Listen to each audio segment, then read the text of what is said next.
VS novel world में आपका स्वागत है, जहां हर कहानी आपको नए सफ़र पर ले जाती है। आनंद लीजिए और कहानियों की दुनिया में खो जाइए। चलिए अब शुरू करते हैं। दोपहर के खाने के समय कैंटीन में उनमें से कुछ लोग सुबह की गणित की कक्षा में हुई बातों पर चर्चा कर रहे थे। नव्या, तुमने तीसरी साल की सारी जानकारी कैसे सीख ली? तुम तो बड़ी ही बेशर्म हो, प्रिया ने नव्या से कहा और कोक के 2 घूंट लिए। नव्या ने उसे मजे से देखा। तुम भी सीख सकती हो। प्रिया, मुझे नहीं सीखना। दिखावा करना सिर्फ तुम्हें ही पसंद है। शिवानी ने दबे स्वर में पास ही बैठी ईशा को छिपकर देखा और बोली, वह ईशा काफी होशियार है। मैं आज का सवाल हल नहीं कर पाई। मैं भी नहीं कर पाई। प्रिया ने होंठ सिकोड़े। फिर उसने नव्या को देखा और भौहें उठाईं। नव्या, तुम्हारी नई सहपाठी कैसी है? वह अच्छे परिवार से लगती है और काफी अच्छी है। नव्या ने खाना बंद कर दिया और सिर हिलाया। मेरा उससे ज्यादा मेल जोल नहीं है। वह अंजलि के साथ काफी घुल मिल गई है, लेकिन अंजलि की तुलना में वह ज्यादा मिलनसार लगती है, शिवानी ने कहा।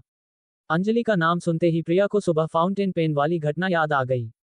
उसने डरते हुए नव्या को देखा और कहा, अगर तुम आज फाउंटेन पेन गलत जगह चुभो देती, तो शायद हम अब तुम्हें देख भी नहीं पाते। शिवानी ने भी सहमति में सिर हिलाया। उसने तो मुझे डरा ही दिया था। तुम बहुत साहसी हो, नव्या। नव्या ने अपनी इडली चबाते हुए उन्हें तसल्ली भरी नजर दी। मुझे अपनी सीमाएं पता हैं। दूसरी ओर, रोहन गुस्से में अपनी चॉपस्टिक चावल के कटोरे में गड़ा रहा था, पर उसकी नजरें दूर बैठी नव्या पर टिकी थीं। अरे, अरे, रोहन, वरुण ने अपनी चॉपस्टिक से उसकी प्लेट पर खटखटाया और भौहें चढ़ाई। इस चावल के कटोरे से तुम्हारी कोई दुश्मनी है क्या? क्या चुभो रहे हो? वह इसलिए गुस्सा है क्योंकि नव्या ने उसकी दोस्त चुरा ली और वह चावल पर अपना गुस्सा निकाल रहा है। गौरव ने जूस का एक घूंट लिया और बेपरवाही से कहा। वरुण मुस्कुराए बिना न रह सका। बचकाना, तुम लड़कियों से भी जलते हो। प्रिया को कोई दोस्त पसंद आए, यह आसान नहीं होता। तुम्हें खुश होना चाहिए। मैं खुश क्यों होऊंगा? क्यों होना चाहिए? रोहन ने अपना सुंदर चेहरा खींच लिया और घूर कर बोला, वह अब हमारे साथ खाना भी नहीं खा रही।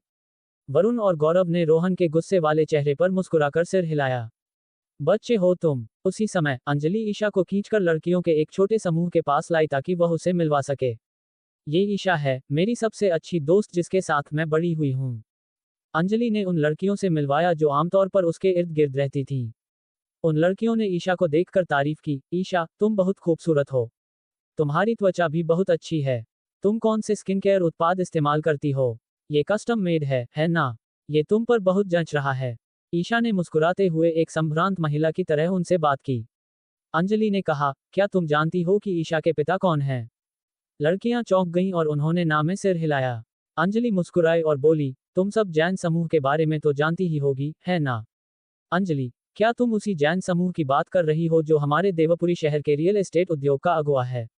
एक लड़की ने आश्चर्य से पूछा। अंजलि ने जानबूझकर उसे देखा। बिल्कुल, जैन समूह, जो देवपुरी के रियल एस्टेट उद्योग का अगुवा है। चेयरमैन अर्जुन ईशा के पिता हैं। अर्जुन अंकल और मेरे पिताजी बचपन के दोस्त हैं, इसीलिए ईशा और मेरा रिश्ता इतना अच्छा है। ये तो किस्मत की बात है। कुछ लोगों का उपनाम जैन है, लेकिन उनका जन्म उस दक्षिण बस्ती नामक गुमनाम जगह पर हुआ। अंजलि ने सहजता से ईशा का हाथ पकड़कर कहा, हमारी ईशा से अलग, जिसका जन्म सोने के चम्मच के साथ हुआ। वह पूरे जैन परिवार की राजकुमारी है। बचपन से ही वह जो कुछ चाहती थी, उसे मिल जाता था। ये सुनकर उन लड़कियों के चेहरों पर ईर्ष्या का भाव आ गया। हालांकि सभी का पारिवारिक पृष्ठभूमि बुरा नहीं था, लेकिन वे स्वाभाविक रूप से जैन परिवार से कमतर थीं, जो रियल एस्टेट उद्योग का अगुवा था। यहाँ तक कि अंजलि का पारिवारिक पृष्ठभूमि भी ईशा से मुकाबला नहीं कर सकता था। इससे भी बढ़कर, ईशा जन्म से ही सुंदर थी, और सबसे महत्वपूर्ण बात, उसका स्वभाव अच्छा था। वह अपने हमउम्र लोगों में बहुत ही असाधारण थी और जहां भी जाती, ध्यान का केंद्र बनती थी। उसका श्रेष्ठ पारिवारिक पृष्ठभूमि तो उसके तेज में एक और निखार था। ईशा मुस्कुराए और शर्माते हुए बोली, इतना बड़ा चढ़ाकर नहीं है, जितना तुम बता रही हो। मैं सच कह रही हूँ। अंजलि जानती थी कि ईशा विनम्रता दिखा रही है और उसने आगे कहा, ये देवपुरी का सबसे अच्छा प्रतिष्ठित विद्यालय है, लेकिन चारों ओर देखो। तुम्हारे अलावा और कौन कस्टम मेड कपड़े पहनता है? ये सब इसलिए है क्योंकि अर्जुन अंकल तुम्हें बहुत प्यार करते हैं। जब तुमने विदेश यात्रा पर जाने की बात कही, तो अर्जुन अंकल ने बिना किसी झिझक के हाँ कह दी। अगर मैं होती, तो मेरे पिताजी तो आसमान भी गिर जाता तो मुझे विदेश नहीं जाने देते। लड़कियों ने एक सुर में कहा, ओह मेरे प्रभु, ईशा, तुम्हारे पिताजी तुम्हारे लिए बहुत अच्छे हैं। हाँ, मुझे बहुत ईर्ष्या हो रही है। भले ही हमारे परिवार काफी अमीर हैं, पर हमारे माता पिता हमारे साथ बहुत सख्त हैं। हम अपनी मनमर्जी कैसे कर सकते हैं? तुम्हें इतनी आजादी है। उन लड़कियों ने या तो ईशा की प्रशंसा की या उसका सम्मान किया। ईशा अपने मन में थोड़ी गर्वित महसूस किए बिना न रह सकी। हालांकि उसने यह अपने चेहरे पर नहीं दिखाया। इसके बजाय उसने शर्मिंदगी से हाथ हिलाया और कहा, नहीं, मेरे माता पिता कभी कभी बहुत सख्त होते हैं। कैंटीन से निकलते समय वे नव्या की मेज के पास से गुजरे। अंजलि रुकी और तिरछी नजर से नव्या को देखा। फिर उसने नफरत भरी आवाज में छह की आवाज निकाली। ईशा अपनी सहपाठियों को नमस्ते कहना चाहती थी, लेकिन अंजलि ने कुछ कहने से पहले ही उसे खींच लिया। प्रिया मुस्कुराई और सिर हिलाया। देखो, इसका स्वभाव। नव्या, तुम भविष्य में उससे सीधे सामना मत करना। शिवानी ने चिंतित होकर कहा, अंजलि सबसे ज्यादा बदला लेने वाली है। तुम ये जानती हो। नव्या ने लहसुन के आखिरी टुकड़े को खाया, ऊपर देखा और जवाब दिया, अगर वह मुझे नहीं उकसाएगी तो मैं उससे निपटना जरूरी नहीं समझूंगी। लेकिन अगर वह बिना किसी कारण के गलती निकालेगी तो मैं अब दूसरों को खुद पर हावी नहीं होने दूंगी। नव्या सही कह रही है। कुछ लोग मक्खी की तरह होते हैं। भले ही तुम उन्हें आकर्षित न करो, वे तुम्हारे इर्द गिर्द भिनभिनाते रहेंगे, प्रिया ने कहा। दूसरी ओर ईशा ने कैंटीन से बाहर निकलते ही अंजलि से पूछा, अंजलि, तुम नव्या से इतनी नफरत क्यों करती हो? तुम दोनों तो आज एक दूसरे को देखते ही लड़ने लगी। तुमने उसे मारा भी था। नव्या का नाम सुनते ही अंजलि के दिल में एक कसक उठी। उसका चेहरा खींचा हुआ था क्योंकि उसने कहा, सिर्फ वह अकेली। क्या वह मेरे नफरत करने के लायक भी है? अधिक से अधिक, मुझे उससे घिन आती है। इतना कहते हुए अंजलि ने एक गहरी सांस ली और ईशा की तरफ देखा। ईशा, मैं तुम्हारी सबसे अच्छी दोस्त हूँ। मैं तुम्हें नुकसान नहीं पहुंचाऊंगी। तुम अब नव्या के साथ एक ही मेज पर बैठी हो, इसलिए तुम्हारा उससे मेल जोल होना स्वाभाविक है।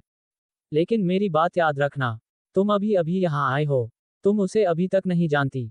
उसकी माँ एक नाइट क्लब की मेजबान है। तुम्हें उससे दूर रहना चाहिए।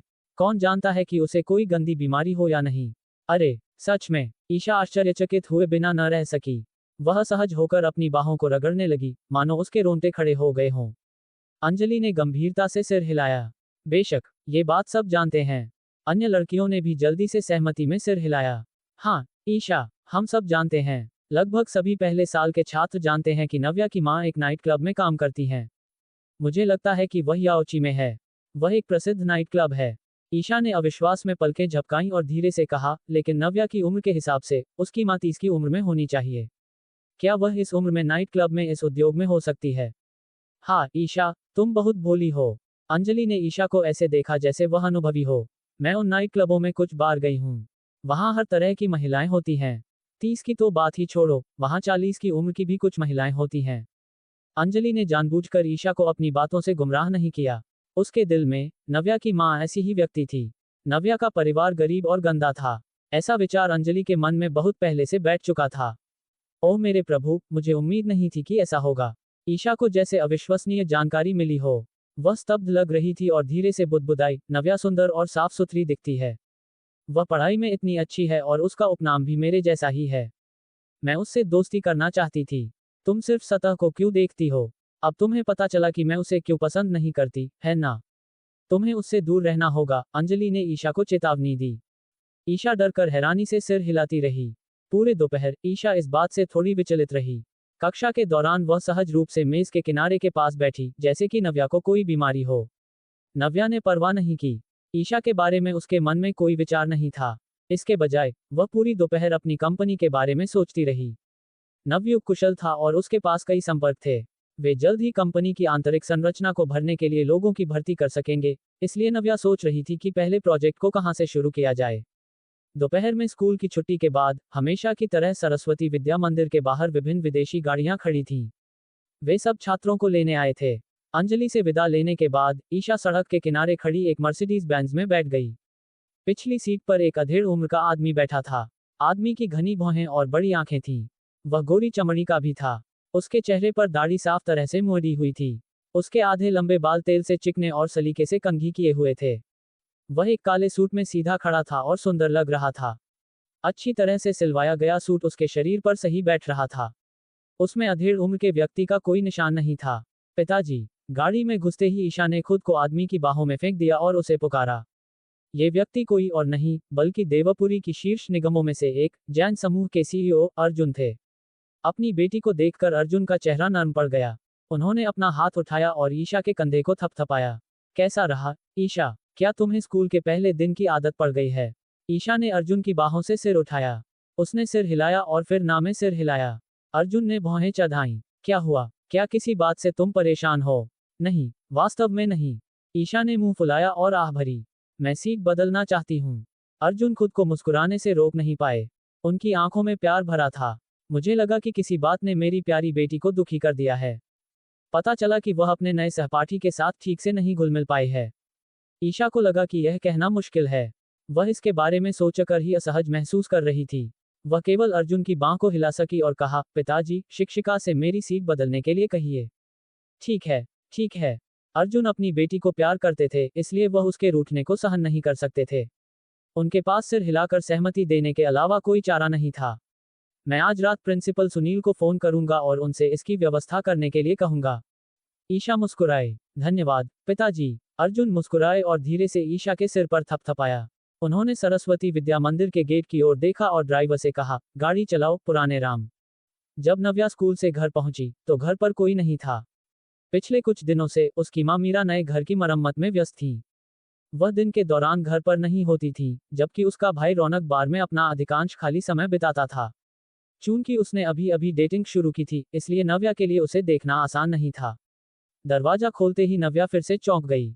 उसका बिस्तर विभिन्न ब्रांडों के खरीदारी के थैलों से भरा हुआ था। नव्या ने चुपके से अपना माथा पकड़ लिया। बिना सोचे समझे, वह जानती थी कि यह सब नवयुग का किया धरा है। इस बार उसने एक नोट भी छोड़ा था जिसमें निम्नलिखित शब्द थे, गुरु माँ, मैंने आपके लिए कुछ कपड़े खरीदने की अनुमति ली। कृपया इन्हें स्वीकार करें। नव्या ने आंखें घुमाईं। वह जानता था कि उसने यह फैसला खुद ही लिया था। उसने फोन उठाया और एक नंबर डायल किया। कॉल जल्दी से उठा ली गई और नवयुग की आवाज सुनाई दी। गुरु माँ, क्या कपड़े फिट हैं? नव्या ने खरीदारी के थैले में रखे कपड़ों को देखा और कहा, क्या आप भविष्य में मेरे लिए कुछ भी खरीदने से पहले मुझसे बात कर सकते हैं? नवयुग को लगा कि उसने नव्या को नाराज कर दिया है, इसलिए उसने जल्दी से कहा, मुझे खेद है, गुरु माँ। मैं अगली बार ध्यान रखूंगा। ये बस आपके कपड़े। नव्या हंस पड़ी और बोली, आपको खेद व्यक्त करने की जरूरत नहीं है। मेरा मतलब आपको दोष देना नहीं है। मैं जानती हूं कि आप मेरे कपड़ों के बारे में चिंता कर रहे हैं, लेकिन क्या आप अतिशयोक्ति नहीं कर रहे हैं? मैंने अब 3 शाम के गाउन देखे हैं। आपने उन्हें क्यों खरीदा? नव्या शिकायत किए बिना न रह सकी। शाम के गाउन उपयोगी थे या नहीं, लेकिन नवयुग ने उन्हें औपचारिक प्रकार के खरीदे थे। वह उनके किनारों से फर्श को झाड़ सकती थी। वह रेड कारपेट पर चलने नहीं जा रही थी, इसलिए यह पैसे की पूरी बर्बादी थी। बस, नवयुग ने थोड़ी देर सोचा, इससे पहले कि वह धीरे से बोले, बस एहतियात के तौर पर। नव्या, जाने दो, वह उन्हें पहले ही खरीद चुका था। नव्या जानती थी कि नवयुग उसके साथ अच्छा व्यवहार कर रहा है। इसके अलावा, वह अपने पिछले जीवन में एक करियर महिला थी, इसलिए वह इन ब्रांडों को अभी भी स्वीकार कर सकती थी। खासकर अपने पुनर्जन्म के बाद, नव्या अपने कोठरी में रखे उन शैलियों को देखकर कांप उठी जो उसे कम उम्र में पसंद थी। उसने अपनी किशोरावस्था के दौरान अपनी सौंदर्य दृष्टि पर भी संदेह करना शुरू कर दिया। गुरु माँ, मुझे आपको कुछ बताना है, नवयुग ने अचानक अपनी आवाज में गंभीरता लाते हुए कहा। नव्या रुकी और पूछा, क्या है? शनिवार को एक भूमि नीलामी है। मुझे एक प्रवेश टिकट मिला है। क्या आप जाना चाहती हैं? नवयुग ने पूछा। हाँ, नव्या ने बिना सोचे समझे सहमति दी। फिर उसने पूछा, ये किस पैमाने की नीलामी है? क्या आपने पता लगाया है? चिंता मत कीजिए, गुरु माँ। यह इस बार एक सरकारी संगठन से संबंधित है। इसका मुख्य उद्देश्य रत्न भंडार क्षेत्र में कुछ त्याग दिए गए भूखंडों का पुनर्निर्माण करना है। हालांकि, हम उन भूखंडों का विवरण तभी जान पाएंगे जब हम वहां पहुंचेंगे, नवयुग ने कहा। ठीक है, शनिवार को साथ चलते हैं, नव्या ने कहा। फोन रखने के बाद, नव्या को इन कपड़ों को व्यवस्थित करना पड़ा। 3 अतिशयोक्तिपूर्ण शाम के गाउन को छोड़कर, बाकी कपड़े नव्या की पसंद के अनुरूप थे। आरामदायक कपड़े, डेनिम के कपड़े और कुछ बहुत ही अच्छी दिखने वाली पोशाकें थीं। कपड़ों के अलावा, कंगन, हार और जूते भी थे। ये सभी चीजें अंतर्राष्ट्रीय ब्रांडों की थीं। नव्या ने अनुमान लगाया कि उनकी कीमत लगभग कुछ लाख रुपए थी। कार्टियर का एक सीमित संस्करण हार लगभग 1 लाख रुपए का था। घर पर कोठरी बड़ी नहीं थी, इसलिए नव्या को एक भंडारण बक्सा ढूंढना पड़ा और उन कुछ कपड़ों को रखा जो वह फिर से पहनने की योजना नहीं बना रही थी। तभी वह अनिच्छा से दर्जनों नए कपड़ों को कोठरी में रख सकी। दूसरी ओर, फोन रखने के बाद नवयुग आहें भरे बिना न रह सका। एक सेवक जैसा दिखने वाला एक युवक नवयुग को ताजा बनी कॉफी का एक कप थमाया और ध्यान से पूछा, महागुरु, क्या गुरु मां नाराज हैं? नवयुग ने धीरे से सिर हिलाया। सौभाग्य से, नहीं। जैसे ही उसने बात की, उसने नवयुग को खड़ा होते देखा। थोड़ा विशाल बैठक कक्ष में एक बड़ा फर्श से छत तक का खिड़की थी। नवयुग खिड़की तक चला गया और वहां खड़ा हो गया। इस समय देवपुरी शहर का दृश्य उसके सामने बाधा रहित था। उसने धीरे से सांस छोड़ी और कहा, मैं प्रदर्शन करने के लिए इतना उत्सुक था कि मैंने लगभग गुरु मां को नाखुश कर दिया। वह युवक कॉफी हाथ में लेकर नवयुग के पीछे चला गया। उसने थोड़ा झुककर आदर से कहा, महागुरु, आपको इतना उत्सुक होने की जरूरत नहीं है। आप अब गुरु मां के बगल में एकमात्र व्यक्ति हैं और बहुत सी चीजें हैं जो केवल आप ही कर सकते हैं। वर्तमान में आप गुरु मां के बगल में सबसे महत्वपूर्ण व्यक्ति हैं। आपको प्रदर्शन करने का मौका नहीं मिलने की चिंता करने की जरूरत नहीं है। ये सुनकर नवयुग खुश नहीं हो पाया। मैं 12 रक्षकों में सबसे कमजोर हूँ। हालांकि मैं अब गुरु मां के बगल में हूँ, अगर भविष्य में अन्य लोग गुरु मां के पास लौटते हैं तो मुझे डर है कि मैं तब उपयोगी नहीं रहूंगा। हालांकि गुरु मां को महसूस करना महागुरु की क्षमता है। अन्य महाशय कितने भी शक्तिशाली क्यों न हो, आपके बिना वे गुरु मां को ढूंढ नहीं पाएंगे। युवक ने नवयुग को सांत्वना देने की कोशिश की, लेकिन नवयुग ने केवल उदासीनता से सिर हिलाया। ठीक है चित सूर्य, मैं ठीक हूँ। मैंने राजधानी से जिन्हें स्थानांतरित किया है वे आज रात यहाँ होंगे। उन्हें लेने में मेरी मदद करना याद रखना। हाँ महाशय। चित्सूर्य ने सिर झुकाया और ठंडी कॉफी का कप लेकर पीछे हट गया। रात में याओची नाइट क्लब में कारोबार तेजी पर था। तीसरी मंजिल पर वीआईपी कमरे में सूट पहने पुरुषों का एक समूह ग्लास टकराकर खुशी से शराब पी रहा था। इस समय वीआईपी कमरे का दरवाजा खुला। 20 से अधिक आकर्षक और सुंदर लड़कियां पंक्ति में अंदर आईं। जनसंपर्क प्रबंधक दीदी शालिनी ने जल्दी से अभिवादन किया, बॉस विपिन, मैंने आज आपके लिए सभी अच्छी लड़कियों को छोड़ दिया है। जल्दी से हमारी लड़कियों को देखिए, वे सब सुंदर हैं। जिस व्यक्ति को बॉस विपिन कहा गया वह एक मोटा आदमी था और याओची का नियमित ग्राहक था। वह नियमों को बहुत अच्छी तरह से जानता था, इसलिए उसने तुरंत मुस्कुराकर दूसरे सूट पहने आदमी से कहा, मैं आज चेयरमैन अर्जुन को यहाँ मजा करने के लिए लाया हूँ। चेयरमैन अर्जुन, औपचारिकता मत रखिए, आप पहले चुन सकते हैं। लेकिन मुझे आपको याद दिलाना होगा कि याओची जी समूह का नाइट क्लब है। आप यहाँ केवल देख सकते हैं लेकिन लड़कियों को छू नहीं सकते। हाँ, जिस व्यक्ति को चेयरमैन अर्जुन कहा गया वह कोई और नहीं बल्कि जैन समूह के चेयरमैन अर्जुन थे, जो देवपुरी की शीर्ष निगमों में से एक थे। ये सुनकर अर्जुन केवल मुस्कुराए। वह कई सालों से व्यवसाय में थे, इसलिए अर्जुन स्वाभाविक रूप से ऐसी जगह से परिचित थे। हालांकि उन्होंने याओची के बारे में लंबे समय से सुना था, लेकिन यह उनका यहाँ आने का पहला मौका था। हालांकि जब व्यापारिक भागीदारों को ऐसी जगह पर मजा करने के लिए आमंत्रित किया जाता था तो उनके साथ कुछ सुंदर लड़कियों को शामिल करना एक निश्चित एजेंडा था। हालांकि अर्जुन एक सभ्य जीवन जीते थे, लेकिन उन्हें वहां जैसा व्यवहार करना पड़ा ताकि वे उनका मूड खराब न करें। उनमें से हर एक ने 2 एस्कॉर्ट्स को चुना जो आंखों को सुखद लग रहे थे। मूल रूप से विशाल निजी कमरा तुरंत भीड़भाड़ वाला हो गया। याओची के एस्कॉर्ट्स केवल सुंदर ही नहीं थे बल्कि बहुप्रतिभाशाली भी थे। चाहे वह गायन हो या पासा खेलना, ऐसा कुछ भी नहीं था जो वे नहीं कर सकते थे। निजी कमरे का माहौल जीवंत हो गया। इस समय बॉस विपिन ने सुझाव दिया कि हर कोई ग्लास उठाए और अर्जुन के लिए टोस्ट करे। वह अपने पेट के साथ खड़ा हुआ और कहा, चेयरमैन अर्जुन, हम कई सालों से व्यवसाय में एक साथ काम कर रहे हैं, लेकिन ये पहली बार है जब मैंने आपको मजा करने के लिए बुलाया है। इन वर्षों में मेरी निर्माण सामग्री कंपनी जैन समूह एक विशाल पर्वत के संरक्षण में रही है। मैं जैन समूह और आपको चेयरमैन अर्जुन को आभारी हूँ। मुझे आपको टोस्ट देने दीजिए। इतना कहते हुए बॉस विपिन ने अपना सिर झुकाया और अपने ग्लास में शराब खत्म कर दी। अन्य लोगों ने भी हाँ में हाँ मिलाए। वे अर्जुन को जानते थे या नहीं, सभी आज जैन समूह के साथ घनिष्ठ होना चाहते थे। उन्होंने जल्दी से अपनी शराब खत्म कर दी। ये देखकर अर्जुन ने केवल विनम्रता में अपना हाथ हिलाया। बॉस विपिन, आप अतिशयोक्ति कर रहे हैं।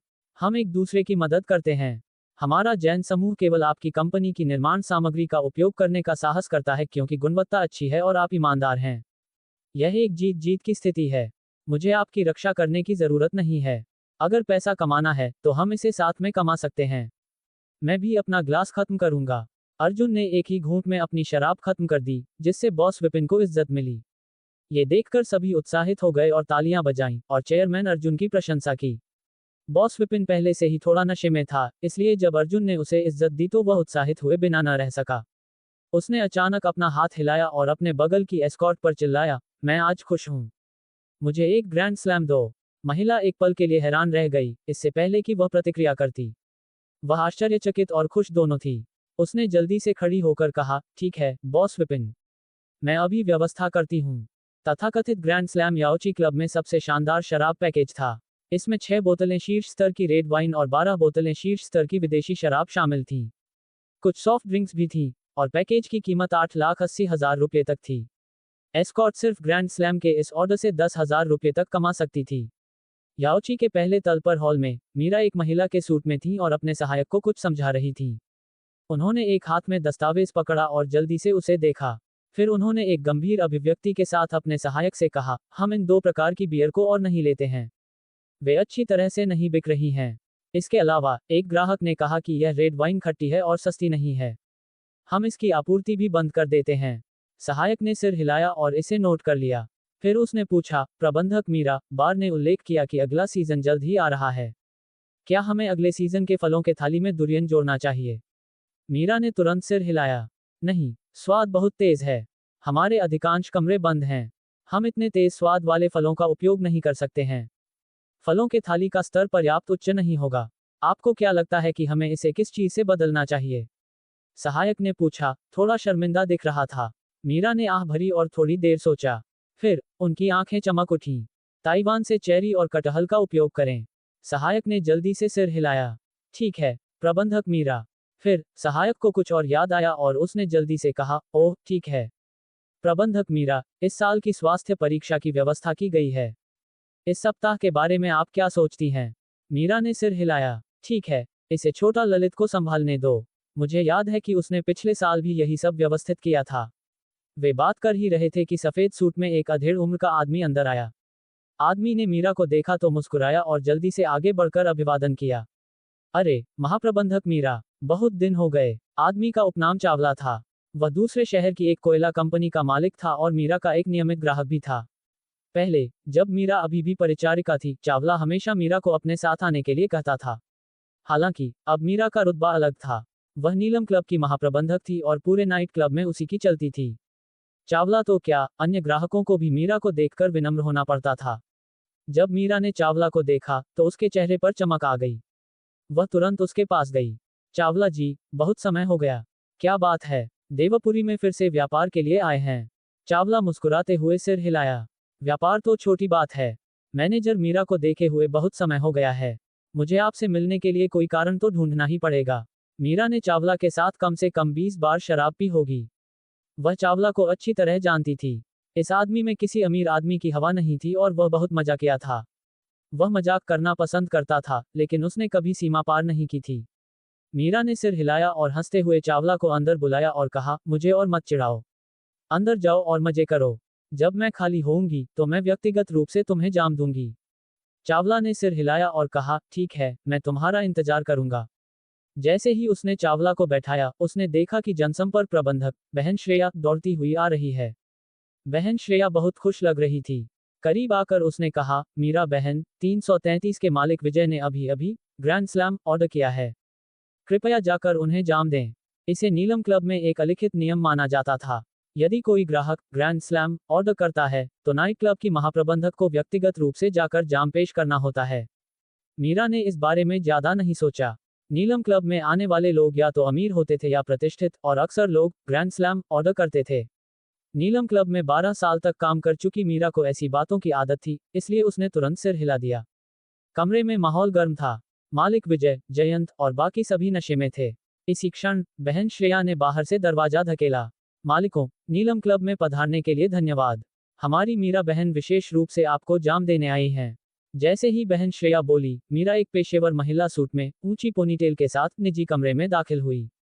जब से मीरा ने लोगों का साथ देना बंद कर दिया था, तब से उसके चेहरे का मेकअप काफी हल्का हो गया था। हालांकि उसकी अच्छी त्वचा के कारण वह बिल्कुल भी बूढ़ी नहीं लग रही थी। कमरे में रोशनी धुंधली थी और एक गर्म लाल रंग मीरा के चेहरे पर पड़ रहा था, जिससे वह और भी आकर्षक लग रही थी। अरे, छोटी मीरा। मालिक विजय नीलम क्लब के नियमित ग्राहक थे, इसलिए उन्होंने स्वाभाविक रूप से मीरा को पहचान लिया। हालांकि मीरा को मैनेजर के रूप में पदोन्नत किया गया था, फिर भी कई नियमित ग्राहक उसे संबोधित करने का तरीका नहीं बदलते थे। इसलिए जब उन्होंने मीरा को देखा तो भी उन्होंने उसे छोटी मीरा ही कहा। मीरा ने बुरा नहीं माना। वह मुस्कुराए और उनका अभिवादन किया। मालिक विजय, आज आप बहुत जोश में हैं। आप तो कल ही आए थे। मालिक विजय हंसे और जयंत को सोफे से खींचकर खड़ा किया। फिर उन्होंने मीरा से उनका परिचय कराया।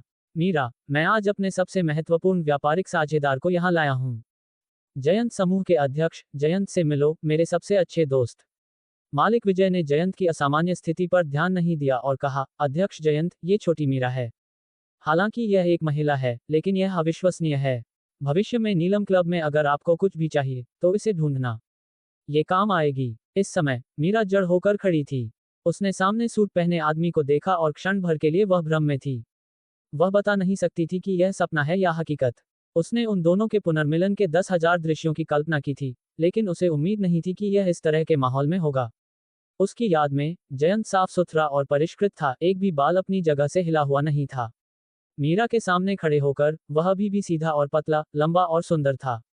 यहाँ तक कि उसके चेहरे की रूपरेखा भी नहीं बदली थी। उसका वजन न बढ़ा था और न घटा था। इस समय जयंत की आंखों में मीरा अलग थी। उस समय मीरा मासूम और आकर्षक थी। जब वह मुस्कुराती थी तो एक परी की तरह चमकदार होती थी। उसने दुनिया के सभी सुंदर शब्दों पर कब्जा कर रखा था और उसके दिल में वह एक परी जैसी थी। वर्तमान में मीरा ने एक काले रंग का तंग फिटिंग लेडीज सूट पहना हुआ था। उसकी ऊंची पोनीटेल में एक तेज और दृढ़ आभा थी। हालांकि वह अभी भी सुंदर थी, लेकिन उसका पहले का शुद्ध और चंचल रूप लंबे समय से गायब हो चुका था। तभी जयंत को होश आया। वह 14 साल से दूर था। अब जब वे फिर से मिले तो चीजें पहले ही बदल चुकी थीं। मीरा सबसे पहले शांत हुई। उसके चेहरे पर सदमा एक पल में गायब हो गया। उसने पूरी तरह से अपरिचित लहजे में जयंत का अभिवादन किया। नमस्ते अध्यक्ष जयंत। मैं नीलम क्लब की ओर से आपका स्वागत करती हूँ। ये जाम आपके लिए। मीरा ने शुद्ध विस्की का एक गिलास नीचे उतार दिया। जयंत हिला नहीं। वह बस बिना पलक झपकाए मीरा को घूर रहा था, मानो वह उसके भेष और उसकी ताकत को देखना चाहता हो। जयंत, छोटी मीरा तुम्हें जाम दे रही है। ये देखकर कि जयंत का ध्यान भटक गया है, मालिक विजय ने जल्दी से उसे धक्का दिया। तभी जयंत होश में आया। हालांकि उसने कुछ नहीं कहा। उसने मीरा को एक गहरी नजर से देखा और उसने अपने गिलास की शराब पी ली। मीरा ने जयंत की ओर और नहीं देखा। इसके बजाय उसने अपना गिलास उठाया और मालिक विजय को जाम दिया। फिर उसने कहा, मालिक विजय, मजे करें। मुझे कुछ काम है, इसलिए मैं अब आपको और परेशान नहीं करूंगी। ये कहकर मीरा मुड़ी और दरवाजा धकेलकर बाहर निकल गई। जिस पल दरवाजा बंद हुआ, मीरा ने दीवार को पकड़ा और घबराकर भाग गई। वह एक ही सांस में बाथरूम में भाग निकली। उसने स्टॉल का दरवाजा बंद कर दिया। मीरा ने तुरंत महसूस किया कि उसके शरीर से सारी ताकत निकल गई है। वह दीवार के सहारे टिक गई और धीरे धीरे नीचे सरक गई। अंत में वह शक्तिहीन होकर जमीन पर बैठ गई। जब उसने अपने गाल पर एक गर्म सनसनी महसूस की तो मीरा चौंक गई। उसने जल्दी से उसे पोंछ डाला। इन सभी वर्षों में उसने केवल एक बार आंसू बहाए थे और वह इस नासमझ के कारण था। मीरा ने खुद को बेकार होने के लिए नफरत की। थोड़ी देर बाद मीरा आखिरकार शांत हुई। उसने दरवाजा धकेला और सिंक पर अपना चेहरा धोया। हालांकि जयंत पहले से ही बाथरूम के बाहर इंतजार कर रहा था। मीरा को प्रतिक्रिया करने का समय नहीं मिला, इससे पहले कि वह मुड़ी और फिर से छिपना चाहती थी, लेकिन जयंत ने उसे पकड़ लिया। मीरा, जयंत ने तुरंत कहा। उसने उसे उसके सामान्य नाम से पुकारा। मीरा अपनी पीठ उसकी ओर करके रुक गई। उसकी पतली पीठ कांपने लगी। जयंत की आंखों में दर्द का एक निशान दिखाई दिया, लेकिन वह उसे जाने नहीं देना चाहता था। थोड़ी देर बाद उसने एक वाक्य निकाला, इन सब सालों में तुम कैसी रही हो। एक पल में मीरा के दिल में उसके लिए नफरत भर गई। उसने जयंत की बांह को झटक दिया और मुड़कर उसे एक ठंडी नजर से देखा। उसने एक बेहद ठंडे लहजे में कहा, इससे तुम्हारा क्या लेना देना। मीरा की नजर ठंडी थी और उसने अपनी आंखों में नफरत को बिल्कुल भी नहीं छिपाया। इस तरह के दृढ़ रवैये ने जयंत के दिल को चोट पहुंचाई। हालांकि उसे दोषी महसूस हुआ। वह जानता था कि मीरा को उससे नफरत करनी चाहिए और उसे उससे नफरत करनी ही थी। जयंत ने अपना हाथ उठाया, लेकिन मीरा को छूने की हिम्मत नहीं हुई। वह बहुत दर्द में था, लेकिन वह पूछे बिना नहीं रह सका, अर्जुन कैसा है। वह बच्चा, क्या तुमने उसे जन्म दिया था। क्या वह लड़का था या लड़की। भले ही जयंत जानता था कि उसने मीरा को निराश किया है, फिर भी उसने खुले तौर पर उसे देखा। वह चाहता था कि वह जाने कि वह वास्तव में उसकी और बच्चों की परवाह करता है। हालांकि ये सब मीरा के दिल में बेहद हास्यास्पद था। ये बस पाखंडी और घृणित था। अपनी घिनौनी दया दूर रखो। मुझे उल्टी आ रही है। मीरा ने अपना सिर उठाया और जयंत को ठंडक से देखा।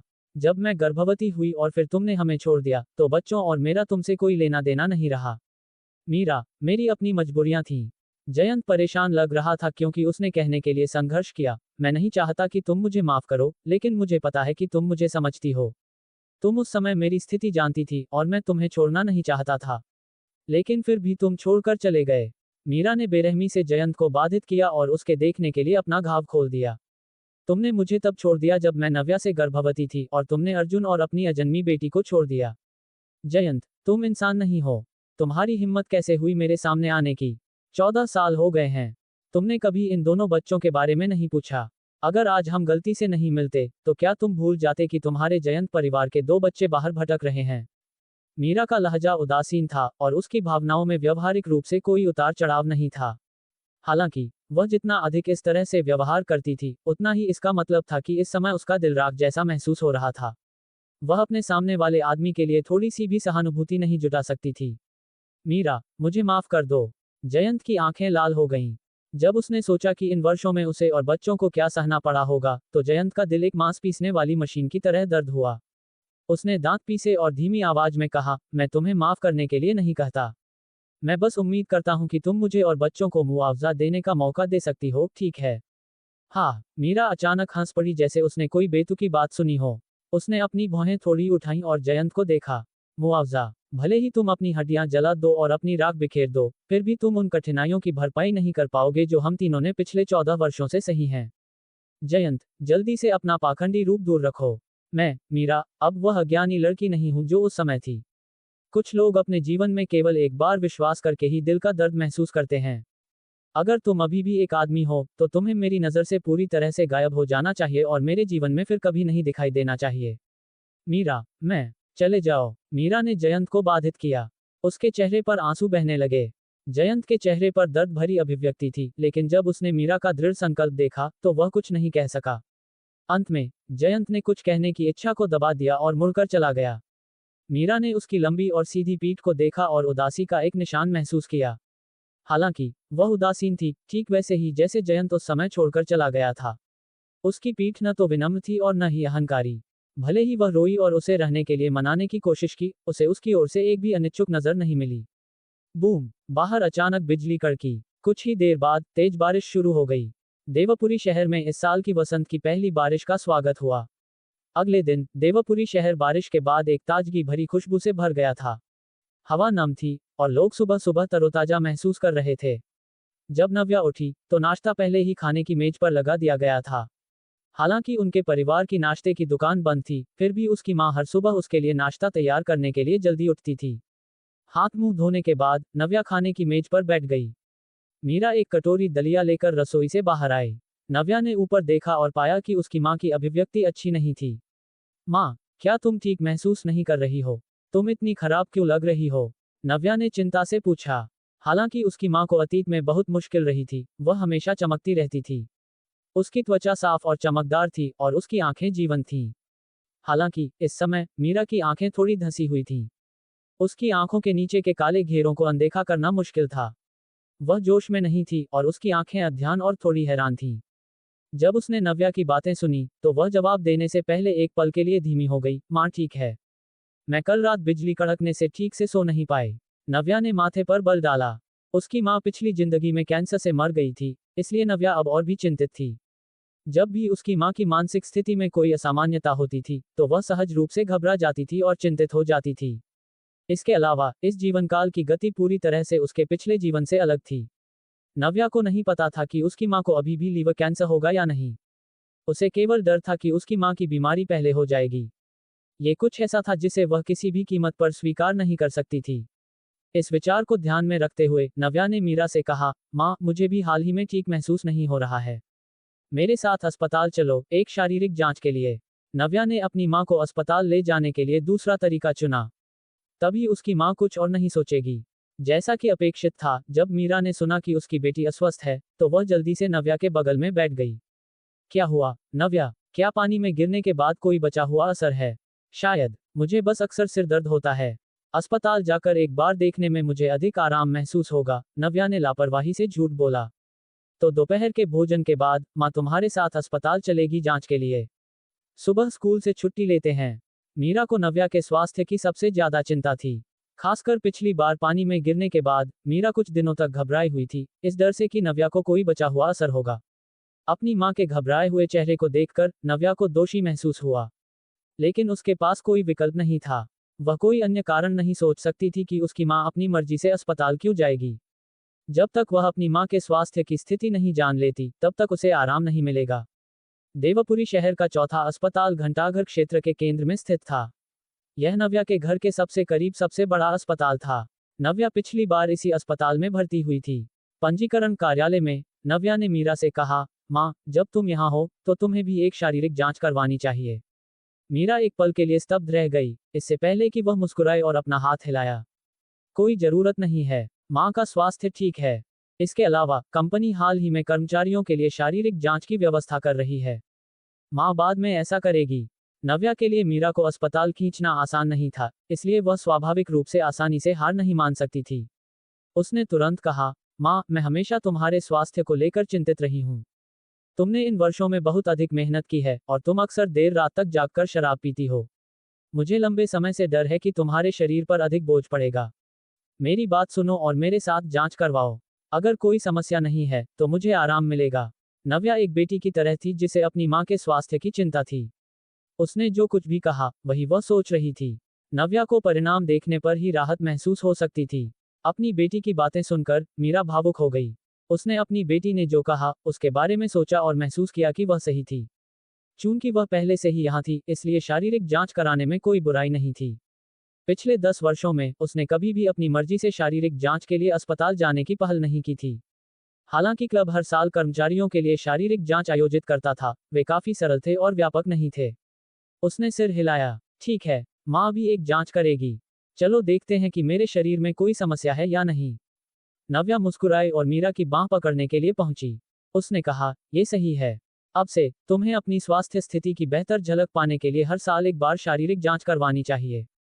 दोनों ने एक पूर्ण शरीर जांच के लिए पंजीकरण कराया, जिसमें बुनियादी रक्त नियमन, लीवर और किडनी कार्य और छाती के रेडियोग्राफ से लेकर अधिक व्यापक एक्सरे, मस्तिष्क जांच और हृदय जांच शामिल थे।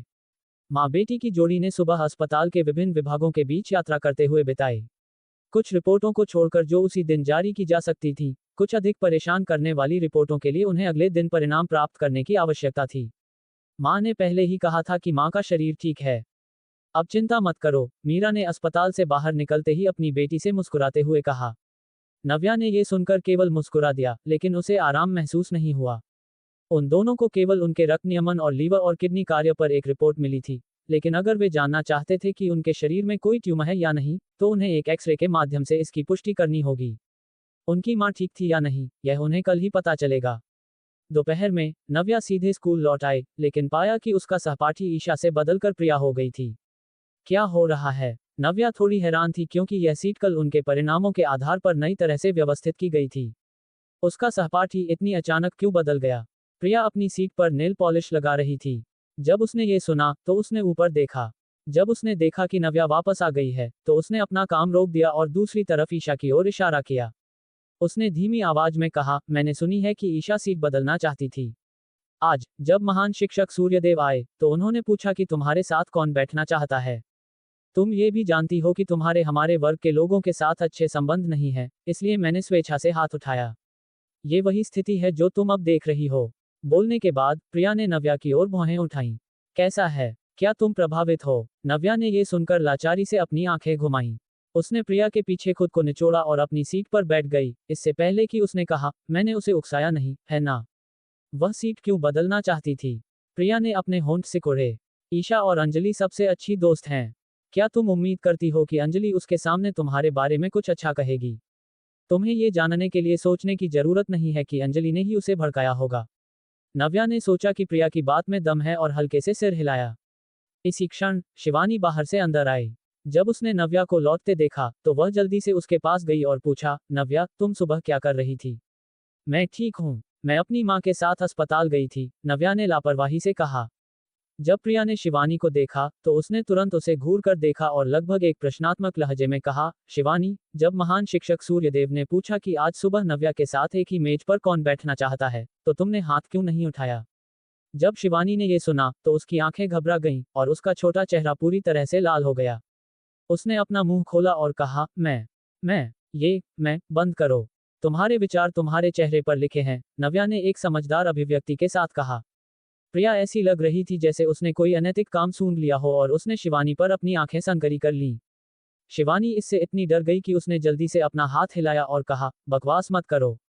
अगर दूसरे इसे सुनते हैं तो वे फिर से बात फैलाएंगे। प्रिया को शिवानी का डरा हुआ चेहरा मजेदार लगा, लेकिन अपनी दोस्त के रूप में वह उसे याद दिलाना नहीं भूली, शिवानी, मुझे तुम्हें कुछ बातें बतानी हैं। हालांकि गौरव ने कभी भी नेहा के साथ अपने रिश्ते को सार्वजनिक रूप से स्वीकार नहीं किया। गौरव का परिवार और नेहा का परिवार आजीवन दोस्त हैं और दोनों परिवारों के निगम अविभाज्य रूप से जुड़े हुए हैं। इसलिए उन दोनों की बचपन से ही सगाई हो चुकी है। ये बहुत भरोसेमंद नहीं लगता है, लेकिन अमीर और शक्तिशाली परिवारों के बीच इस तरह के विवाह उच्च वर्गीय समाजों में बहुत आम हैं। नव्या ने तुरंत शिवानी को देखा। उसने पहले ही गौरव के बारे में उसे याद दिलाया था, लेकिन प्रिया की बातें अधिक विश्वसनीय लग रही थीं। आखिरकार प्रिया एक दोस्त थी जो गौरव के साथ बड़ी हुई थी, इसलिए उसकी बातों में अधिक दम था और वह उसे बेहतर जानती थी। शिवानी यह सुनकर एक पल के लिए चुप रहने पर मजबूर हो गई। फिर उसने धीरे से सिर हिलाया और नव्या और प्रिया को देखा। मैं समझती हूँ, चिंता मत करो, चीजें उस चरण तक विकसित नहीं हुई हैं। दूसरे शब्दों में, शिवानी को लगा कि गौरव के लिए उसकी भावनाएं अभी केवल उसे पसंद करने की हद तक नहीं पहुंची हैं। जैसे उसने और नव्या ने कहा था, उसे बस इतना महसूस हुआ कि गौरव विशेष था और उसके लिए एक अच्छी धारणा हो सकती थी, लेकिन बस इतना ही था। प्रिया और नव्या एक दूसरे को देखने पर मजबूर हो गए। फिर नव्या ने कहा, प्रिया और मैं नहीं चाहते कि तुम्हें चोट पहुंचे, लेकिन अगर तुम उसे पसंद करती हो तो हम तुम्हारा समर्थन करेंगे। मेरा यही मतलब है। प्रिया ने जल्दी से सिर हिलाया। वैसे भी गौरव शादीशुदा नहीं है और उसने ये स्वीकार नहीं किया कि नेहा उसकी प्रेमिका थी। कुछ भी अभी भी संभव है। हालांकि उसकी दोनों दोस्तों ने ये कहा, शिवानी अच्छी तरह जानती थी कि वह और गौरव एक ही दुनिया के नहीं थे। भले ही नेहा मौजूद न हो, जो व्यक्ति गौरव के बगल में खड़ा होगा वह उसे नहीं होना चाहिए।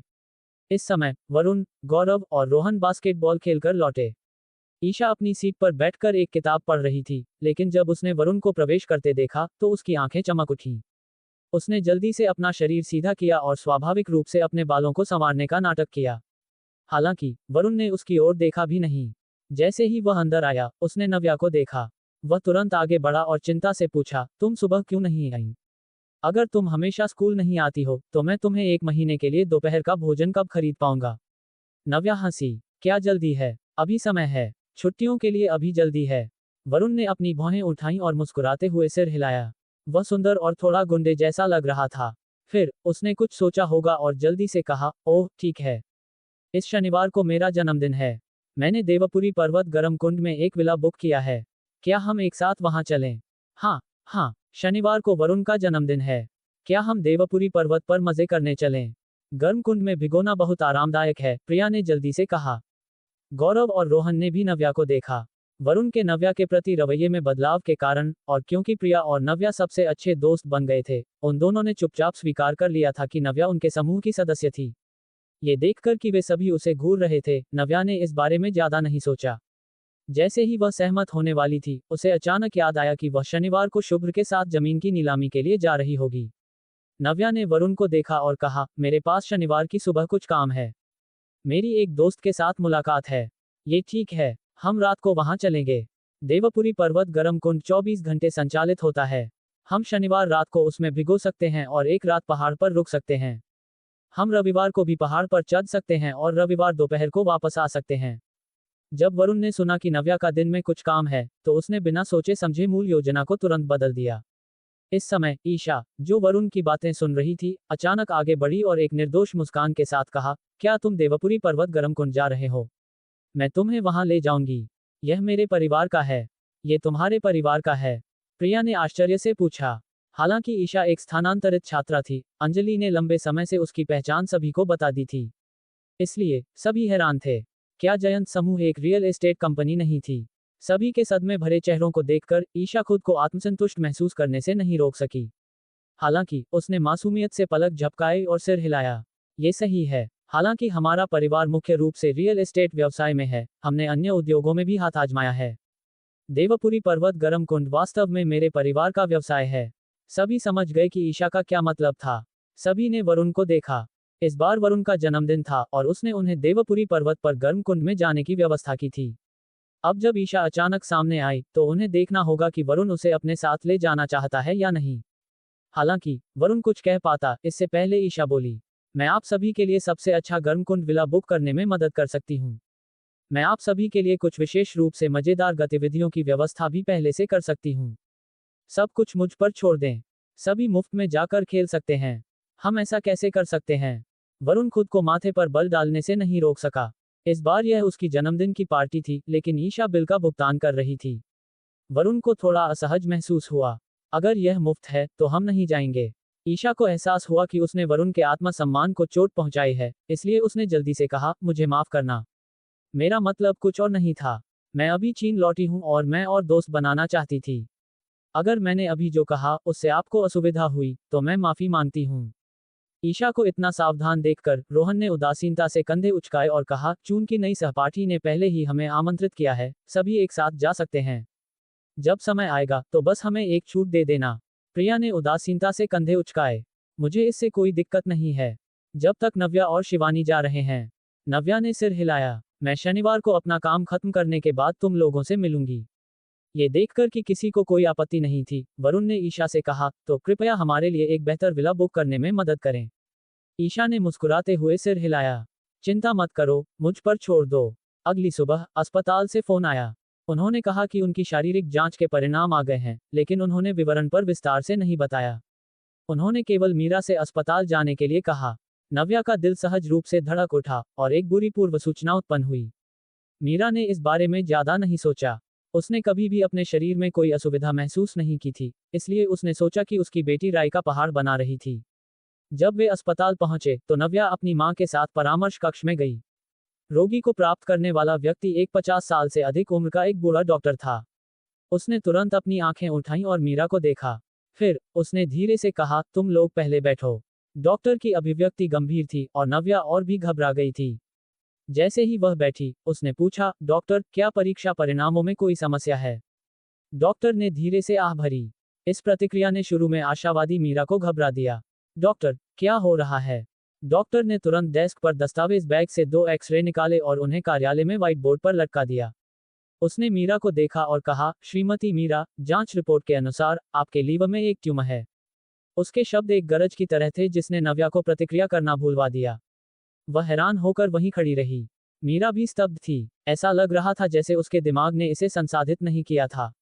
उसने केवल हैरानी में कहा, एक ट्यूमर। डॉक्टर ने भी लाचारी से सिर हिलाया।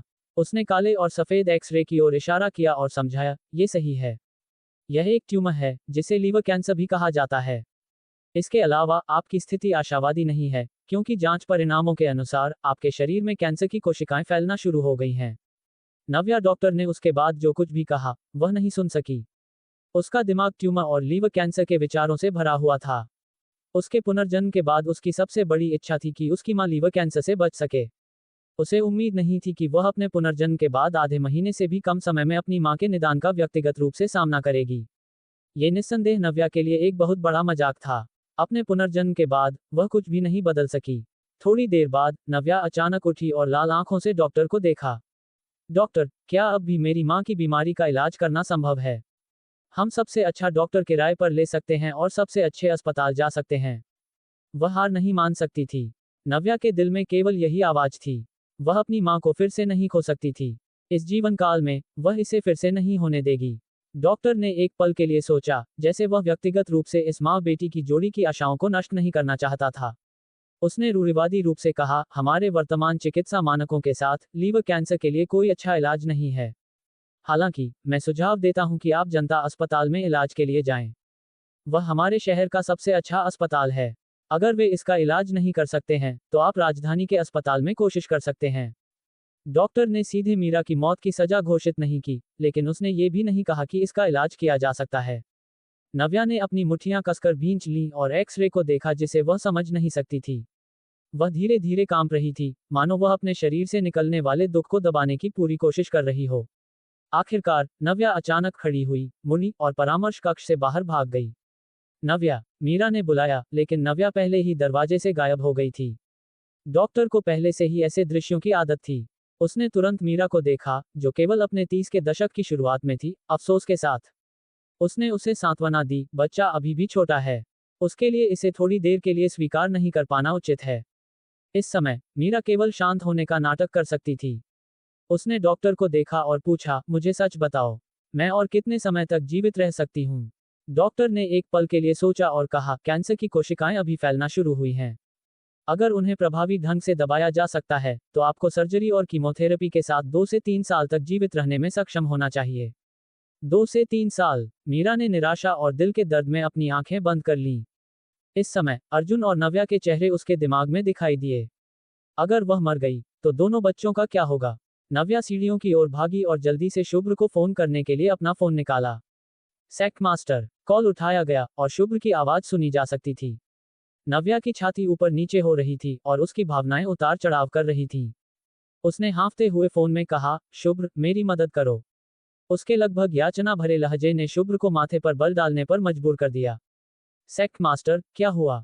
मुझे बताओ, मैं इसे करवा दूंगा। मेरी माँ को कैंसर है। मुझे दुनिया का सबसे अच्छा डॉक्टर चाहिए। मैं। नव्या को शुभ्र ने बीच में ही बाधित कर दिया। शुभ्र ने राहत की सांस ली और धीमी आवाज में कहा, जैसे उसने सब कुछ योजनाबद्ध कर लिया हो, चिंता मत करो सेक मास्टर। इसे मुझ पर छोड़ दो। मैं सुनिश्चित करूंगा कि तुम्हारी माँ सुरक्षित और स्वस्थ रहे। बाइजू ने एक सरल वाक्य कहा, पर नव्या के हताश दिल को तुरंत शांति मिली। नव्या ने फोन पकड़ा हुआ था और उसके शांत विचार धीरे धीरे लौट आए। किसी कारणवश उसे विश्वास था कि बाइजू उसकी मदद कर सकता है। दूसरी ओर, बाइजू ने फोन रखने के बाद तुरंत एक नंबर डायल किया। कॉल जल्दी उठा लिया गया और दूसरी तरफ से एक ठंडी और गहरी आवाज आई। क्या बात है? बाइजू ने तुरंत राहत की सांस ली। इस व्यक्ति के लहजे में अभी भी वह बेरुखी थी जो लोगों को हजारों मील दूर रखती थी। सौभाग्य से, बाइजू उसे अच्छी तरह जानता था। उसने तुरंत अपनी भावनाएं संभाली और धीमी आवाज में कहा, मुझे संप्रदाय प्रमुख मिल गई हैं। दूसरी तरफ के व्यक्ति की सांस अटक गई और उसके लहजे में आखिरकार उतार चढ़ाव आया। सच में? बेशक, संप्रदाय प्रमुख को ढूंढना एक भविष्यवक्ता के रूप में मेरी जिम्मेदारी है, बाइजू ने कहा। क्या किसी और को पता है? दूसरी तरफ से सवाल आया। बाइजू फोन के साथ सोफे तक गया और बैठ गया। फिर उसने कहा, संप्रदाय प्रमुख नहीं चाहती कि किसी के जीवन में खलल पड़े, इसलिए उन्होंने मुझसे इस मामले को छिपाने के लिए कहा है। हालांकि, संप्रदाय प्रमुख को अभी आपकी जरूरत है। आपको जल्द से जल्द यहां आना होगा।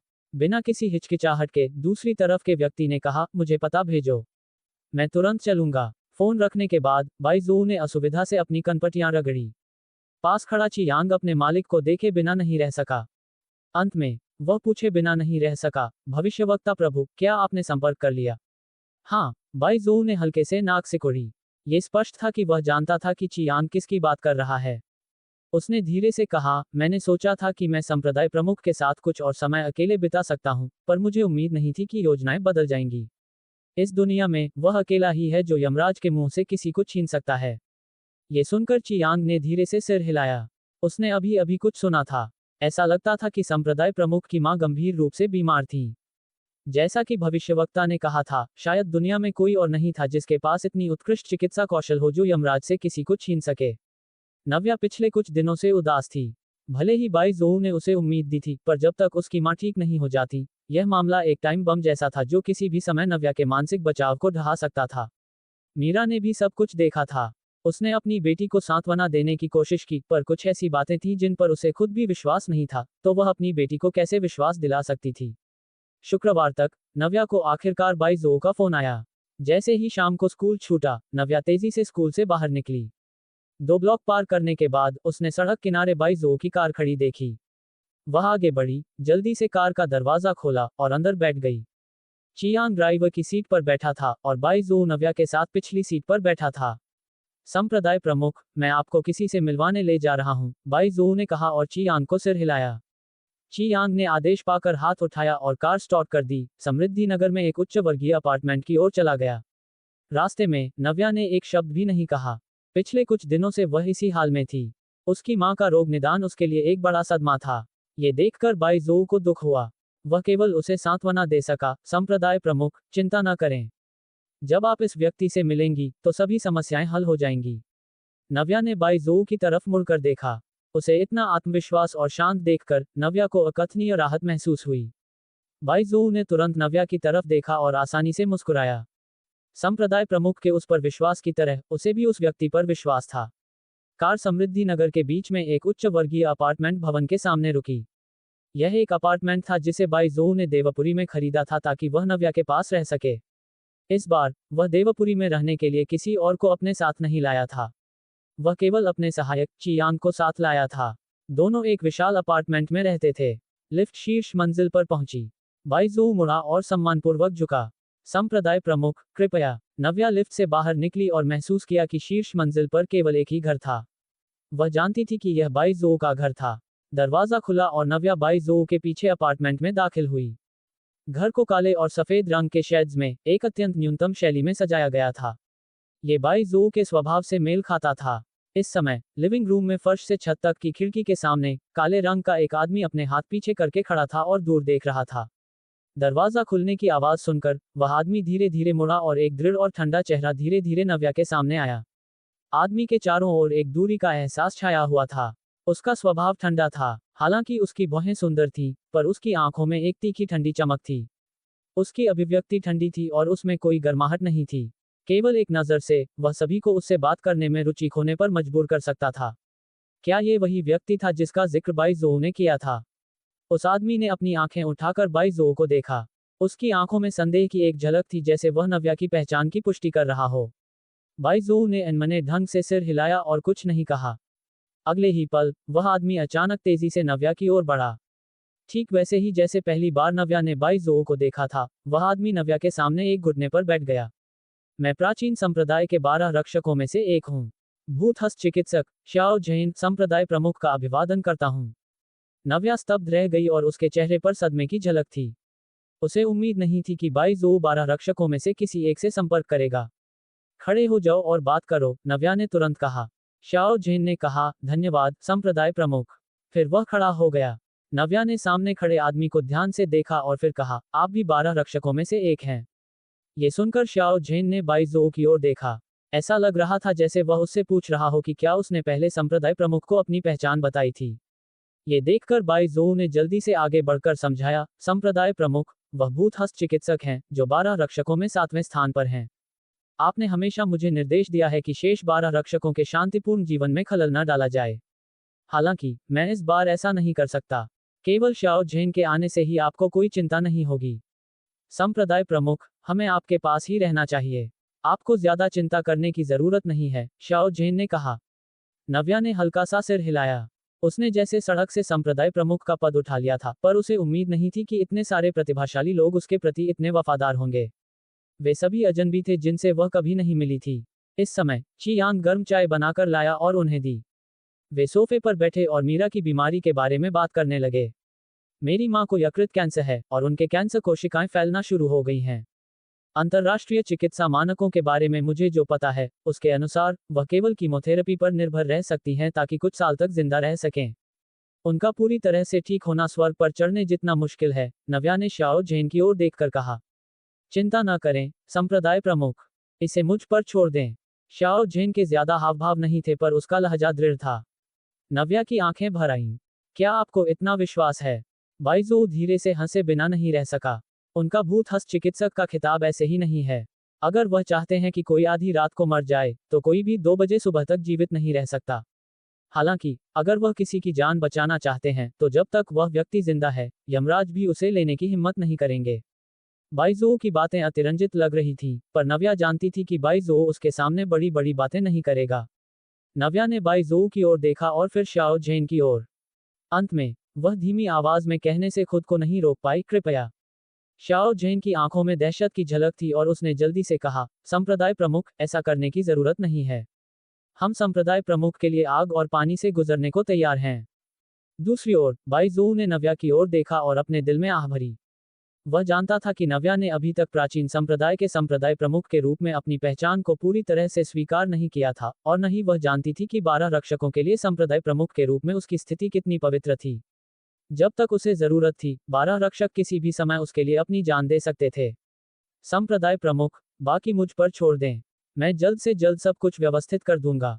जब समय आएगा, आप अपनी माँ को इलाज के लिए अस्पताल ला सकती हैं, बाई ज़ोऊ ने कहा। नव्या ने सिर हिलाया और उसे याद दिलाना नहीं भूली, जितनी जल्दी हो सके। बाई ज़ोऊ ने नव्या को राहत भरी मुस्कान दी। संप्रदाय प्रमुख, चिंता न करें। श्याओ झेन और मैं आपको एक स्वस्थ माँ लौटाएंगे। जब वह घर पहुंची, तो मीरा ने अभी अभी रात का खाना बनाया था। अपनी बेटी को वापस देखकर मीरा मुस्कुराई और अभिवादन किया। नव्या वापस आ गई। हाथ धो लो और खाना खाओ। जब से उसकी बीमारी का पता चला था, मीरा ने नव्या के सामने अपना कमजोर पक्ष कभी जाहिर नहीं किया था। नव्या जानती थी कि उसकी माँ मजबूत होने का दिखावा कर रही है, इसलिए उसका दिल और भी दुखता था।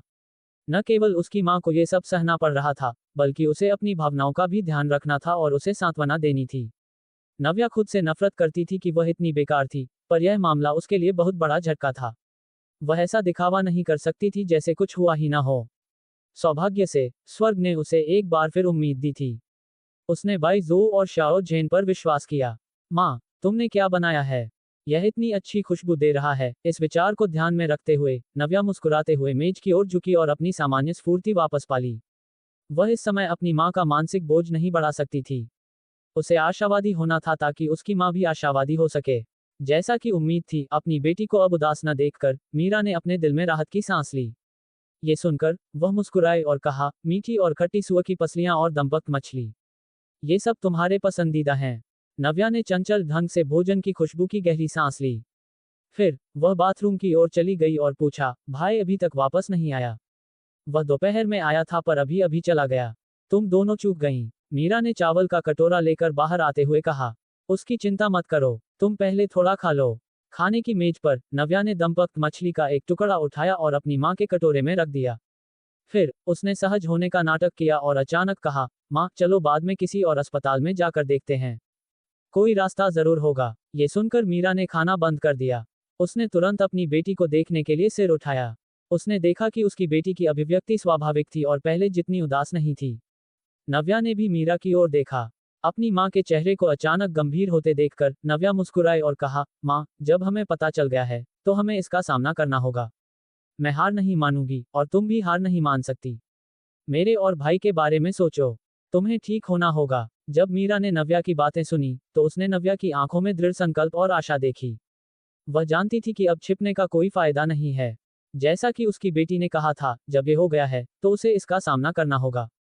वह आसानी से बीमारी के आगे झुक नहीं सकती थी। उसके बच्चे थे, इसलिए उसे मजबूत होने की जरूरत थी। मीरा ने हल्का सा सिर हिलाया और मुस्कुराए। ठीक है, माँ तुम्हारी बात सुनेगी। शनिवार को जमीन की नीलामी में पूर्व सागर भू संपदा कंपनी अभी अभी स्थापित हुई थी। तर्कसंगत रूप से वे एक सरकारी संगठन से जमीन की बोली में भाग लेने के लिए योग्य नहीं थे। हालांकि बाई जो के कई कनेक्शन थे और उसने कंपनी के लिए ऐसी कीमती जगह हासिल की थी। नव्या जानती थी कि अपनी वर्तमान क्षमताओं के साथ, चाहे वह कनेक्शन हो या पैसा, वह थोड़े समय में कंपनी को तेजी से विकसित नहीं कर सकती थी। हालांकि बाई जो की क्षमताएं अथाह थीं।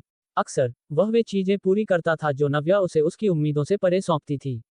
इस समय पूर्व सागर भू संपदा कंपनी ने पहले ही आकार लेना शुरू कर दिया था। बाइजू ने महत्वपूर्ण पदों के लिए सभी प्रबंधन कर्मियों को राजधानी से स्थानांतरित कर दिया था। कर्मचारियों को भी भर्ती किया गया था और वे सभी नव्या के मानकों के अनुसार थे। नव्या आज एक साधारण पोशाक पहने हुई थी, जो उन कपड़ों के ढेर में अपेक्षाकृत ज्यादा औपचारिक थी जो बाइजू ने उसके लिए खरीदे थे। आखिरकार इस उम्र में सूट और चमड़े के जूते में वह अजीब लग सकती थी। उसने एक टैक्सी बुलाई और आयोजन स्थल के बाहर पहुंची। बाइजू पहले से ही वहां इंतजार कर रहा था। मालकिन। जब बाइजू ने नव्या को देखा तो उसने तुरंत उसे संबोधित करने का तरीका बदल दिया। नव्या ने सामने सिटी हॉल की ओर देखा और कुछ हद तक हैरान थी कि बोली लगाने का स्थान सीधे सरकार की भूमि सीमा के भीतर था। हम देर से तो नहीं है ना? नव्या ने पूछा। नहीं, पर यह जल्द ही शुरू होने वाला है। चलो अंदर चलते हैं, बाइजू ने कहा और आगे बढ़ा। नव्या ने अपने कपड़े ठीक किए और तेजी से उसका पीछा किया। चून की नीलामी हॉल सिटी हॉल में था। इस जमीन की नीलामी के लिए कोई अतिरिक्त सजावट नहीं थी। केवल एक साधारण बैनर था और चून की यह बोली की बैठक नहीं थी, इसलिए कोई शराब तैयार नहीं की गई थी। हालांकि ये भी अच्छा था। हालांकि जो लोग जमीन की बोली लगाने आए थे वे सभी विभिन्न भू संपदा कंपनियों से थे। वे सामाजिकता या पीने के लिए यहाँ नहीं थे। इसके बजाय उनके लक्ष्य ज्यादा स्पष्ट थे। हॉल के बाहर एक कर्मचारी ने निमंत्रण पत्र की जांच की। जब उसने बाइजू को देखा तो उसने बिना किसी अभिव्यक्ति के कहा, कृपया मुझे निमंत्रण पत्र दिखाएं। बाइजू ने अपनी जेब से एक चांदी सफेद कार्ड निकाला और उसे सौंप दिया। यह हेम समूह की सहायक कंपनी पूर्व सागर भू संपदा कंपनी के लिए है। उस व्यक्ति ने निमंत्रण लिया और जल्दी से निमंत्रण सूची पर नजर डाली।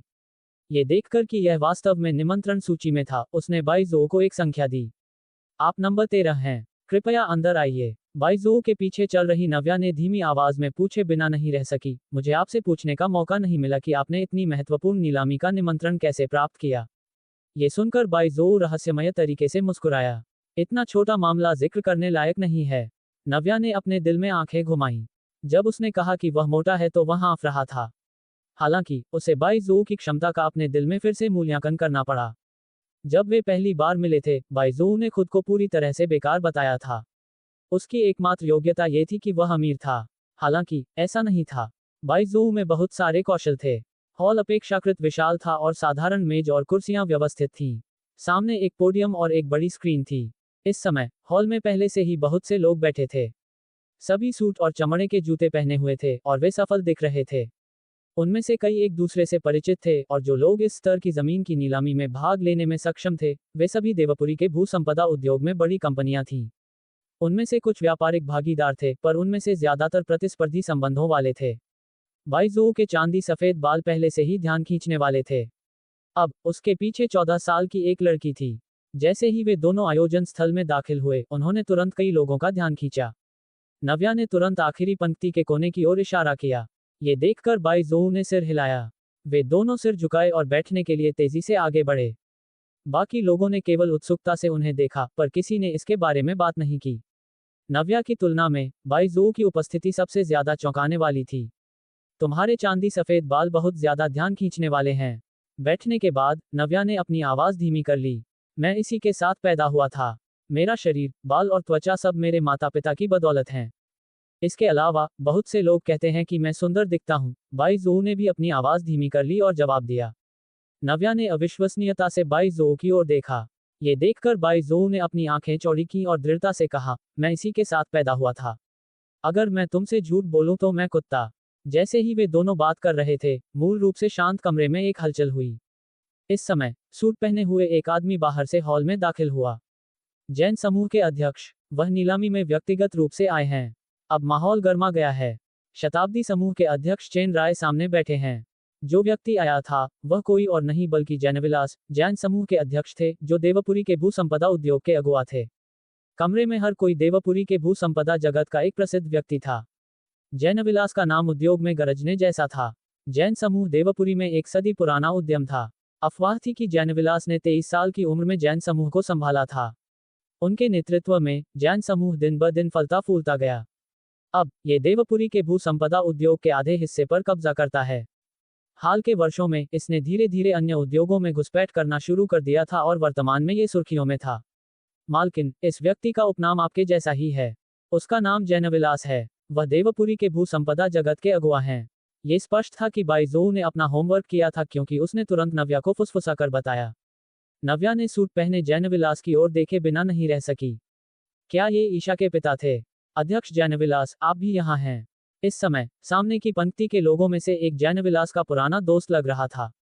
जब उसने जैनविलास को देखा, तो वह खड़ा हुआ और गर्मजोशी से उनका स्वागत किया। निर्देशक चेन राय, बहुत दिनों बाद मिले। जैनविलास ने गर्मजोशी से उनसे हाथ मिलाया और उनका अभिवादन किया। इस समय बाइजू ने नव्या से कहा, चेन राय, शताब्दी समूह के अध्यक्ष। वह भी देवपुरी के भू संपदा जगत में एक बड़े व्यक्ति हैं। उन्होंने कई सालों तक जैन समूह के साथ प्रतिस्पर्धा की और उनकी कंपनी बहुत शक्तिशाली है। बाइजू को इन सभी लोगों को याद रखने का कारण ये था कि वे भविष्य में उनकी निगम के प्रतिस्पर्धी बन जाएंगे। जैसा कि कहा जाता है, खुद को और अपने दुश्मन को जानो। हालांकि नव्या को लगा कि अध्यक्ष चेन राय जाने पहचाने लग रहे हैं। इस पर विचार करने के बाद उसे एहसास हुआ, क्या चेन राय शताब्दी महल के मालिक नहीं थे जिन्होंने उसे 50% की छूट दी थी जब वह अपनी मां और भाई के साथ घर देखने गई थी? उस समय उसने वृद्ध जी को बचाया था, क्योंकि उन्होंने गलती से एक जेली निगल ली थी और लगभग दम घुट गया था। अपना आभार व्यक्त करने के लिए अध्यक्ष चेन राय ने उसे घर खरीदने पर 50% की छूट दी थी। धरती वास्तव में गोल थी। वे चारों ओर घूमने के बाद ऐसे अवसर पर मिल सकते थे। तुम आज बहुत पैसा खर्च करने वाले हो, नव्या ने अचानक कहा। जो लोग आज नीलामी में आए थे, वे सभी बड़ी कंपनियों से थे। अगर वे इन कंपनियों से मांस छीनना चाहते थे, तो उन्हें अनिवार्य रूप से रक्तपात का अनुभव करना पड़ेगा। ये सुनकर बाइजू उदासीनता से मुस्कुराया। आह, बहुत ज्यादा पैसा है। मैं इसे खर्च भी नहीं कर सकता। मेरी मदद करो। नव्या मुस्कुराए बिना नहीं रह सकी। वह उसे थप्पड़ मारकर मारना चाहती थी। इस समय एक व्यापारिक सूट पहने हुए एक आदमी तेजी से सामने पोडियम पर चला गया। ये देखकर सभी ने बात करना बंद कर दिया। बड़ी स्क्रीन जल उठी और कमरे की रोशनी मंद हो गई। नीलामी आधिकारिक तौर पर शुरू हो गई थी। मेजबान मंच पर आने के बाद उसने धीरे से माइक्रोफोन को थपथपाया और उपकरण की जांच की। जब उसने देखा कि सब कुछ सामान्य है, तो उसने अपना गला साफ किया और कहा, आज की जमीन की नीलामी में आपका स्वागत है। यह नीलामी देवपुरी सिटी हॉल द्वारा आयोजित की गई है। सरकार वर्तमान में उस जमीन की मालिक है जिसकी नीलामी हो रही है। यहाँ मौजूद हर कोई देवपुरी के भू संपदा जगत की एक मुख्य शक्ति है। मुझे उम्मीद है कि हर कोई आज कुछ हासिल कर सकता है और देवपुरी के निर्माण में योगदान दे सकता है। इस नीलामी की पूरी प्रक्रिया पारदर्शी रहेगी। सार्वजनिक, निष्पक्ष और न्यायसंगत सिद्धांतों के आधार पर पूरी प्रक्रिया समृद्धि नगर के एक नोटरी की गवाही के तहत कानूनी और विनियमित होगी। अब मैं घोषणा करता हूं कि आज की नीलामी आधिकारिक तौर पर शुरू हो गई है। जैसे ही उसने बोलना समाप्त किया, हॉल में बड़ी स्क्रीन जल उठी। जमीन के एक बड़े टुकड़े का एक वीडियो स्क्रीन पर चलना शुरू हो गया।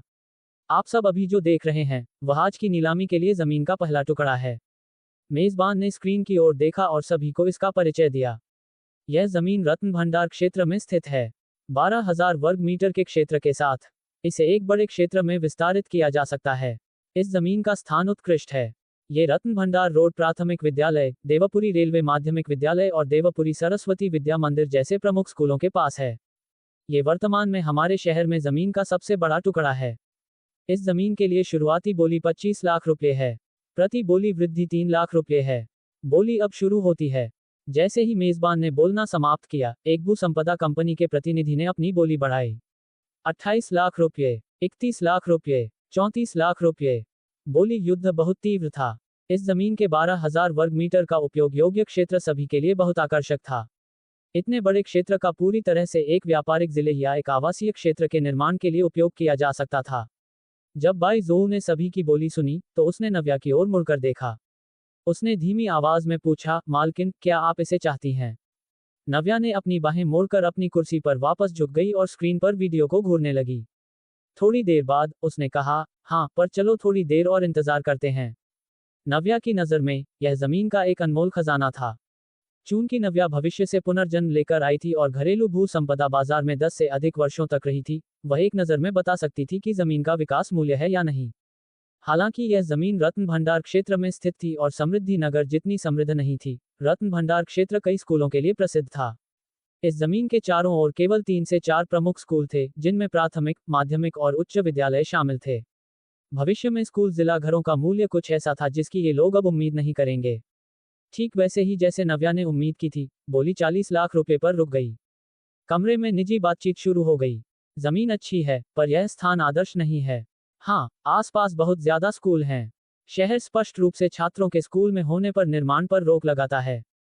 यह विकास की शर्तों के लिए बहुत कठोर है। हम संभवतः सर्दियों और गर्मियों की छुट्टियों के दौरान काम शुरू नहीं कर सकते, है ना? ये 10,000 वर्ग मीटर की जमीन कब पूरी होगी? कोई भी कंपनी इतनी खपत को बर्दाश्त नहीं कर सकती। भू संपदा कंपनियों के कुछ प्रतिनिधियों को लगा कि स्थान आदर्श नहीं था, खासकर इसलिए क्योंकि विकास प्रतिरोध बहुत मजबूत था, क्योंकि आसपास बहुत सारे स्कूल थे। इस समय 40 लाख रुपए के लिए पहले ही दूसरी बार आवाज लगाई गई थी। जैसे ही मेजबान हथौड़ा मारने वाला था, जैनविलास ने अचानक अपना कार्ड उठाया।